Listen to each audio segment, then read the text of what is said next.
नमस्कार दोस्तों, T20 world cup 2026 के सुपर 8 के रणक्षेत्र से आज एक ऐसी खबर सामने आ रही है जिसने जिम्बाब्वे क्रिकेट के गौरव को मिट्टी में मिला दिया है। मुंबई के ऐतिहासिक वानखेड़े स्टेडियम में आज वेस्टइंडीज और जिम्बाब्वे के बीच जो मुकाबला खेला गया वह क्रिकेट मैच कम और जिम्बाब्वे के गेंदबाजों के लिए किसी डरावने सपने जैसा ज्यादा था। वेस्टइंडीज के बल्लेबाजों ने आज वानखेड़े की पिच पर रनों का ऐसा सैलाब लाया कि जिम्बाब्वे की पूरी टीम उस तूफान में तिनके की तरह बह गई। 254 रनों के विशाल पहाड़ जैसे लक्ष्य का पीछा करते हुए जिम्बाब्वे की टीम ताश के पत्तों की तरह ढह गई और इस शर्मनाक हार के बाद जिम्बाब्वे के कप्तान सिकंदर रजा का जो बयान सामने आया है उसने पूरे क्रिकेट जगत में हलचल मचा दी है। रजा ने अपनी टीम की इस जिल्लत भरी हार पर जो बातें कहीं वो न केवल दिल तोड़ने वाली हैं बल्कि उनकी टीम के प्रदर्शन का काला कच्चा चिट्ठा भी खोलती है। मैच खत्म होने के बाद प्रेस कॉन्फ्रेंस में सिकंदर रजा के चेहरे पर गहरी निराशा और पीड़ा साफ देखी जा सकती थी। उन्होंने भरे मन से अपने बयान की शुरुआत करते हुए कहा कि यह हार न केवल इस वर्ल्ड कप में अब तक की सबसे बड़ी और शर्मनाक हार है बल्कि इस नतीजे ने हमें अंदर तक पूरी तरह झकझोर कर रख दिया है। रजा ने बेहद तल्ख लहजे में स्वीकार किया कि एक टीम के तौर पर आज हम मैदान पर कहीं भी नजर नहीं आए। उन्होंने कहा कि 254 रन लुटा देना किसी भी स्तर पर स्वीकार्य नहीं है और इस हार ने हमारे सेमीफाइनल में पहुंचने के रास्ते को अब नामुमकिन के करीब लाकर खड़ा कर दिया है। हालांकि रजा ने एक योद्धा की तरह यह भी जोड़ा कि रास्ता भले ही कठिन और मुश्किल भरा है लेकिन हम अभी हार नहीं मानेंगे और अंतिम सांस तक अपनी साख के लिए लड़ाई जारी रखेंगे। मैच के बाद हुई प्रेस कॉन्फ्रेंस का नजारा देखने लायक था, जहां कप्तान सिकंदर रजा का चेहरा उनकी गहरी मानसिक पीड़ा, बेबसी और निराशा को साफ साफ बयां कर रहा था। उनकी आंखों में अपनी टीम के प्रदर्शन को लेकर एक अजीब सी तल्खी थी। उन्होंने वेस्टइंडीज के बल्लेबाजों, विशेष रूप से शिमरॉन हेटमायर और कप्तान रोवमैन पोवेल की उस तूफानी और आतिशी पारी की दिल खोलकर तारीफ की जिसने वानखेड़े के मैदान पर रणों की सुनामी ला दी थी। रजा ने भारी मन से यह स्वीकार किया कि कैरेबियाई बल्लेबाजों ने आज जिस निडरता, बेखौफ अंदाज और प्रचंड ताकत के साथ हमारे गेंदबाजों पर प्रहार किया उसका हमारे पास दूर दूर तक कोई जवाब नहीं था। उन्होंने बेहद कड़वे और तीखे शब्दों में अपनी टीम की बखियां उधेड़ते हुए कहा कि आज हमारी कमजोर, दिशाहीन और पूरी तरह से बेअसर गेंदबाजी एक ऐसी विश्व स्तरीय आक्रामक बल्लेबाजी लाइनअप के सामने पूरी तरह नंगी हो गई जो दुनिया के किसी भी दिग्गज गेंदबाजी आक्रमण को पल भर में तहस नहस करने का दम रखती है। रजा ने अपने गेंदबाजों की कड़े शब्दों में लानत मलामत करते हुए यहां तक कह दिया कि वानखेड़े स्टेडियम की वह पिच जहां गेंद बल्ले पर इतनी खूबसूरती और उछाल के साथ आ रही थी कि किसी भी बल्लेबाज के लिए स्ट्रोक खेलना बेहद आसान था, वहां हमारे गेंदबाजों ने अपनी अकल का रत्ती भर भी इस्तेमाल नहीं किया। उन्होंने गंभीर आरोप लगाया कि गेंदबाजों ने बिना किसी ठोस योजना या बैकअप प्लान के लगातार ऐसी खराब गेंदें फेंकी जिससे कैरेबियाई दिग्गजों को बड़े शॉट खेलने और बाउंड्री के बाहर छक्के टांगने के खुले निमंत्रण मिल रहे थे। रजा ने गुस्से में तमतमाते हुए कहा कि पूरी गेंदबाजी यूनिट में न तो कोई अनुशासन नजर आया और न ही कोई ऐसी सटीक रणनीति दिखी जिसे हम मैच के दबाव वाले क्षणों में लागू कर पाते। हमने बार बार छोटी गेंदें फेंकी और ऐसी जूसी फुल टॉस गेंदें डाली जिन्होंने वेस्टइंडीज के काम को और भी ज्यादा आसान बना दिया।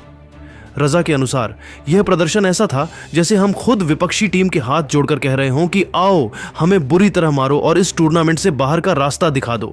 उनकी बातों से साफ था कि वह अपनी टीम के इस आत्मघाती रवैये से बुरी तरह टूट चुके हैं। गेंदबाजी के बाद रजा का गुस्सा टीम की फील्डिंग पर फूटा। उन्होंने कहा कि खराब फील्डिंग ने हमारी हार के ताबूत में आखिरी कील ठोकने का काम किया। रजा ने चिल्लाते हुए कहा कि जब आप दुनिया की सबसे खूंखार और आक्रामक टीमों में से एक के खिलाफ वर्ल्ड कप के सुपर 8 जैसे मंच पर खेल रहे होते हैं तो आप कैच छोड़कर और मिस फील्डिंग करके मैच जीतने का सपना भी नहीं देख सकते। हर छूटा हुआ कैच हमारे जख्मों पर नमक छिड़कने जैसा था और इसी वजह से वेस्टइंडीज का स्कोर 250 के पार पहुंच गया। प्रेस कॉन्फ्रेंस का सबसे भावुक और चौंकाने वाला हिस्सा वह था जब सिकंदर रजा ने अपनी निजी परफॉर्मेंस का आत्ममंथन किया। उन्होंने किसी भी तरह की बहानेबाजी करने या दूसरों पर उंगली उठाने के बजाय एक सच्चे कप्तान की तरह इस अपमानजनक हार की पूरी नैतिक जिम्मेदारी अपने कंधों पर ले ली। उन्होंने बेहद ईमानदारी और रुंधे हुए गले से स्वीकार किया कि एक सीनियर खिलाड़ी, एक अनुभवी योद्धा और सबसे बढ़ाकर टीम का कप्तान होने के नाते उन्होंने खुद आज इतनी घटिया गेंदबाजी की जिसे T20 वर्ल्ड कप के सुपर 8 चरण जैसे महत्वपूर्ण मोड़ पर किसी भी तर्क से जायज नहीं ठहराया ठहराया जा सकता। रजा ने अपने 3 ओवरों में 17.30 की इकोनॉमी से 52 रन लुटाने पर गहरा दुख और पश्चाताप व्यक्त किया। उन्होंने कहा कि जब टीम का लीडर और मुख्य स्पिनर खुद इतनी महंगी और दिशाहीन गेंदबाजी करेगा तो वह टीम के अन्य युवा गेंदबाजों से अनुशासन और सटीकता की उम्मीद किस मुंह से कर सकता है। उन्होंने भारी मन से स्वीकार किया कि मैदान पर उनकी अपनी व्यक्तिगत विफलता ने टीम के मनोबल को पूरी तरह तोड़ दिया और खिलाड़ियों के बीच एक नकारात्मक संदेश भेजा जिससे टीम उबर नहीं पाई। रजा ने साफ किया कि यह हार उन्हें लंबे समय तक चुभती रहेगी क्योंकि उन्होंने खुद अपनी टीम को मझधार में छोड़ दिया। अपनी टीम की बल्लेबाजी के शर्मनाक पतन के बारे में बात करते हुए सिकंदर रजा के शब्दों में गहरी हताशा और आक्रोश साफ झलक रहा था। उन्होंने बेहद तल्ख लहजे में कहा कि जब आपके सामने 255 रनों जैसा पहाड़ जैसा लक्ष्य हो तो आपको न केवल एक ठोस शुरुआत की जरूरत होती है बल्कि एक ऐसी विस्फोटक शुरुआत की दरकार होती है जो विपक्षी टीम के गेंदबाजों के मन में खौफ पैदा कर सके। लेकिन दुर्भाग्य से हमारे बल्लेबाजों का रवैया इसके ठीक उलट था। रजा ने सीधे तौर पर टॉप ऑर्डर को कटघरे में खड़ा करते हुए कहा कि हमारे खिलाड़ी पहली ही गेंद से वेस्टइंडीज की रफ्तार और उनके मनोवैज्ञानिक दबाव के आगे पूरी तरह घुटने टेकते हुए नजर आए। ऐसा लग रहा था कि हम जीतने के लिए नहीं बल्कि सिर्फ औपचारिकता पूरी करने के लिए मैदान पर उतरे हैं। रजा ने हार के तकनीकी कारणों को उजागर करते हुए आगे कहा कि पावर प्ले के शुरुआती 6 ओवर किसी भी बड़े रन चेज की बुनियाद होते हैं, लेकिन हमने उन कीमती ओवरों में ही अपने 3 मुख्य विकेट गंवा दिए। जब स्कोर बोर्ड पर रनों का इतना भारी बोझ हो और आपके शीर्ष बल्लेबाज पवेलियन में बैठे हों तो वहां से मैच में वापसी करना न केवल कठिन होता है बल्कि अंतर्राष्ट्रीय स्तर पर लगभग नामुमकिन हो जाता है। रजा ने आज की पूरी टीम परफॉर्मेंस की धज्जियां उड़ाते हुए और कड़ी आलोचना करते हुए साफ कहा कि मैदान पर जो खेल आज दुनिया ने देखा वह कम से कम वह जिम्बाब्वे टीम तो बिल्कुल नहीं है जिसने इस वर्ल्ड कप के क्वालिफिकेशन और तैयारी के लिए पिछले कई महीनों से दिन रात एक करके पसीना बहाया था और कड़ी मेहनत की थी। उन्होंने कहा कि आज हमने अपनी उन सभी कोशिशों पर पानी फेर दिया है। अपने बयान के अंत में सिकंदर रजा बेहद भावुक हो गए और उन्होंने रुंधे हुए गले से कहा कि आज का दिन जिम्बाब्वे क्रिकेट के इतिहास में एक काले दिन के रूप में दर्ज किया जाएगा। यह हार हमें लंबे समय तक चुभती रहेगी क्योंकि हमने न सिर्फ मैच हारा है बल्कि अपना लड़ने का जज्बा भी खो दिया। हालांकि उन्होंने उम्मीद का एक छोटा सा दिया जलाते हुए यह भी कहा कि हम इस जिल्लत भरी हार से कड़े सबक सीखेंगे, अपनी गलतियों का गहराई से विश्लेषण करेंगे और यह कोशिश करेंगे कि आने वाले अगले मैचों में हम अपनी खोई हुई गरिमा और सम्मान को वापस पा सकें। सिकंदर रजा के इस रौद्र, कड़े और ईमानदारी से भरे बयान ने पूरी दुनिया के सामने यह हकीकत साफ कर दी है कि जिम्बाब्वे के खेमे में इस वक्त सब कुछ ठीक नहीं चल रहा है।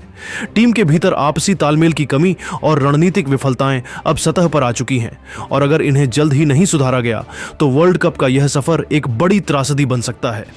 अब टीम को अपनी पुरानी घिसी पिटी रणनीतियों को फाड़कर फेंकने और नए सिरे से विचार करने की सख्त जरूरत है। तो दोस्तों, आपको क्या लगता है? क्या जिम्बाब्वे की इस हार के लिए सिर्फ गेंदबाजी जिम्मेदार है या कप्तान सिकंदर रजा की रणनीति में भी बड़ी चूक हुई? क्या जिम्बाब्वे अभी भी सेमीफाइनल की रेस में वापसी कर सकता है? अपनी राय नीचे कमेंट बॉक्स में सिकंदर रजा ऑन नेस्ट या WI पावर लिखकर जरूर साझा करें। वर्ल्ड कप की हर ऐसी ही बड़ी और धमाकेदार अपडेट के लिए हमारे चैनल को अभी सब्सक्राइब करें और वीडियो को लाइक करना न भूलें। अपनी बात को भविष्य की चुनौतियों की ओर मोड़ते हुए सिकंदर रजा ने एक बहुत बड़ी चेतावनी देते हुए कहा कि हमारे पास अपनी गलतियों पर शोक मनाने का अब और वक्त नहीं है क्योंकि आगामी 26 फरवरी 2026 को हमारे सामने भारत जैसी दुनिया की सबसे खतरनाक और ताकतवर टीम खड़ी होगी। रजा ने बेहद संजीदगी के साथ स्वीकार किया कि अगर हमने आज की इन भयानक गलतियों से सबक नहीं लिया और अपनी गेंदबाजी व फील्डिंग के स्तर में सुधार नहीं किया तो भारतीय टीम को उन्हीं की घरेलू कंडीशंस में हराना हमारे लिए नामुमकिन जैसा होगा। उन्होंने जोर देकर कहा कि भारत एक ऐसी टीम है जो किसी भी परिस्थिति में मैच का पासा पलटने का दम रखती है। रजा ने आगे विश्लेषण करते हुए कहा कि भले ही हाल ही में दक्षिण अफ्रीका के खिलाफ भारतीय टीम ने थोड़ा संघर्ष किया हो और उन्हें हार का सामना करना पड़ा हो, लेकिन हमें इस गलतफहमी में बिल्कुल नहीं रहना चाहिए। उन्होंने चेतावनी भरे लहजे में कहा कि मैं पूरी तरह आश्वस्त हूं कि भारतीय टीम बहुत जल्द और बहुत मजबूती के साथ वापसी करेगी क्योंकि भारत जैसी चैंपियन टीमें आसानी से हार नहीं मानती और गिरकर संभलना उनका इतिहास रहा है। रजा ने अपनी टीम के खिलाड़ियों को कड़ा संदेश देते हुए अंत में कहा कि अगर हमें 26 फरवरी के उस महामुकाबले में भारत को टक्कर देनी है और टूर्नामेंट में अपनी उम्मीदें जिंदा रखनी हैं, तो हमें अभी से और इसी वक्त से अपनी कमर कसनी पड़ेगी। हमें मानसिक और शारीरिक रूप से उस स्तर की क्रिकेट खेलनी होगी जो एक वर्ल्ड चैंपियन टीम के खिलाफ जरूरी होती है, वरना नतीजे इससे भी ज्यादा भयानक हो सकते हैं। तो दोस्तों, इस वीडियो में आपने देखा होगा कि सिकंदर रजा ने क्या कुछ बयान दिया है। अब देखो भाई, बयान कुछ भी हो, लेकिन एक बात तो साफ है कि वेस्ट इंडीज ने पेला बहुत है जिम्बाब्वे को। जितना भी वेस्ट इंडीज जीत कर आ रही थी इस पूरे वर्ल्ड कप में, अब तक जो क्रेडिबिलिटी उन्होंने बिल्ड करी थी वो धरी की धरी रह गई। और वेस्ट इंडीज ने आई थिंक सबसे बड़ी जीत, वन ऑफ द सबसे बड़ी जीत उन्होंने दर्ज करी है पूरे वर्ल्ड कप के इतिहास में, अब तक जब से वर्ल्ड कप शुरू हुआ है। और इस वर्ल्ड कप में तो उनकी सबसे बड़ी जीत होगी। आप सोचो, वेस्ट इंडीज की टीम ने 255 का टारगेट सेट किया यार, 255 का टारगेट। कभी कभी वनडे में इतना स्कोर बनता है। ये वेस्ट इंडीज का पोटेंशियल है जो वो दिखा रहे हैं। और मुझे तो 2016 के वर्ल्ड कप की याद आ रही है। मतलब कि वेस्ट इंडीज मन बना चुका है इतिहास दोहराने का, क्या ही कहा जाए उनके लिए। दो प्लेयर्स की मैं बात करूंगा। शिमरन हेटमायर 34 गेंदे 85 रन, 7 चौके 7 छक्के। वेस्ट इंडीज के साथ यही बात है यार, 2 पारियां मिलेंगी आपको और ऐसी मिलेंगी जो मैच को खत्म कर देंगी। और शायद इसीलिए आज भी वेस्ट इंडीज के प्लेयर्स पे आईपीएल में दबा के बॉली लगती है। सबको पता है कि भाई चल गए तो मैच अपना है। उसके बाद पॉवेल ने भी 35 में 59 रन बनाए। रदरफोर्ड 13 में 31 रन, 10 में 21 रदरफोर्ड। तो ये जो सिलसिला चला ना वेस्ट इंडीज की टीम का, इसने पूरे मैच को कन्वर्ट कर दिया यार।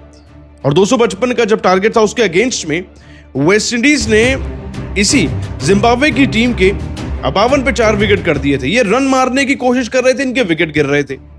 तो आप सोचिए, वेस्ट इंडीज ने जिम्बाब्वे को हर तरीके से घेरा और इतना नेट रन रेट गेन कर लिया है इन्होंने कि इनके पास पहुंचना सपना बन चुका है। इंडिया का, साउथ अफ्रीका का 72 गेंदों में 190 रन बनाए जा सकते हैं क्या? पॉसिबल ही नहीं है यार। आप सोचिए, 11 ओवर में, 12 ओवर में क्या आप बना सकते हैं 190 रन? It's impossible. और ऐसा ही हुआ। तो सबसे बड़ी जीत इस वर्ल्ड कप की वेस्ट इंडीज के नाम हो चुकी है। नेट रन रेट को तो छोड़ दीजिए कि बहुत आगे निकल गए हैं। अब बारी यह है कि भारतीय क्रिकेट टीम को अपने दोनों मैच जीतने हैं और बदला लेना है भाई जिम्बाब्वे का भी। देखो, जिम्बाब्वे की टीम का मैच अब इंडिया से है।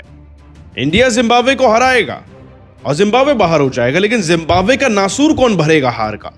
इंडिया ही भरेगा। और अब देखो, सिकंदर रजा ने जो कुछ भी कहा हो, बट द पॉइंट इज कि इंडिया जिम्बाब्वे को हराए, वेस्ट इंडीज को हराए, कुछ ऐसे ही हराए। बिकॉज ऐसे हराएगा तभी कुछ बड़ा हो पाएगा। बाकी आपकी क्या राय है, आप नीचे कमेंट सेक्शन में जरूर बता देना। और हाँ, ऐसी अपडेट्स के लिए हमें यूट्यूब पे सब्सक्राइब भी कर लेना।